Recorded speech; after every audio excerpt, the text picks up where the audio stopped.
start the book with an event which took place last year in November 2015, when Turkey shot down a Russian fighter jet, and this image of a falling plane went viral and exploded right across the Russian world, and people got incredibly angry. The main TV host of the political talk show on Russian state television compared the downing of the jet to the assassination of Archduke Franz Ferdinand in 1914 that triggered the First World War. People were demanding revenge right across the country. And something very interesting happened next, which is Vladimir Putin, not a man known for his dovish credentials, responded by signing a decree halting fruit and vegetable imports from Turkey, banning charter flights and the sale of package holidays, and scrapping Russia's visa-free regime with the country. And then after that, there was speculation about what would be the next step, and people talked about maybe having an escalation involving cutting off supplies of Russian energy, possibly cyber attacks.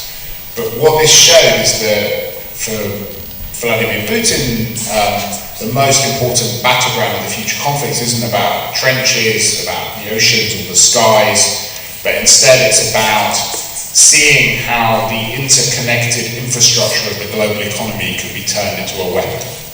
So looking at how you can disrupt trade and investment, use international law, the internet, transport links, the movement of people.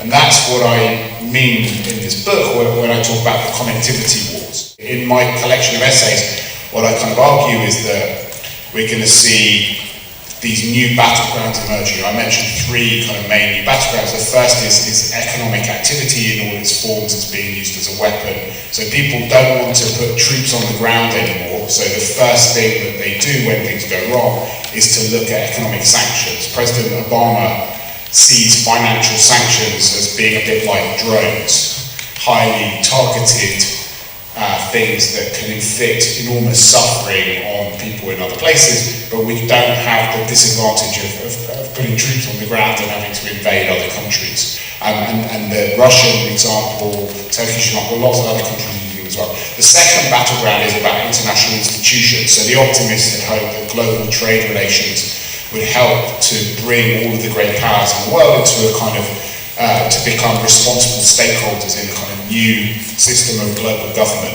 But in fact, nowadays, multilateral integration is as much a source of division as of unity. So states can gridlock the existing global institutions, look at Russia and the United Nations, or they can form competing minilateral groupings. So in every part of the world, you've got rival groups. The final battleground is about infrastructure, because increasingly what people realise is that to have power in the world,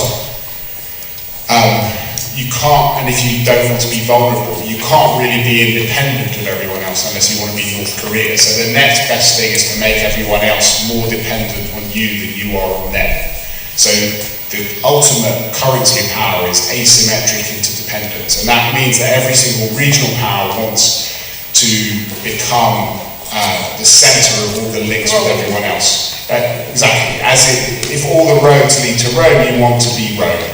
So Germany becomes the European Rome, Russia wants to become the Eurasian Rome, and China is in fact the Rome to end all roads with its One Belt, One Road project, which connects 65 countries and different people in this kind of new, different way. And if transport links are the kind of hardware of globalization, then the internet is the software, and that's why also what we're seeing is a kind of battle about control of the internet and the shape it takes. We used to think the internet would bring everyone together into a single global village, but instead what we're seeing is that the internet is splitting us up as never before. It's the things which make you rich and make you successful, which also make you kind of vulnerable.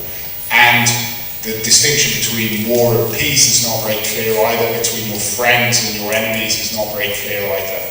And it changes the way that you think about globalization as well, because you therefore kind of are much more aware and conscious of the vulnerabilities of the negative sides, which means that you then have to hedge against these things being used against you.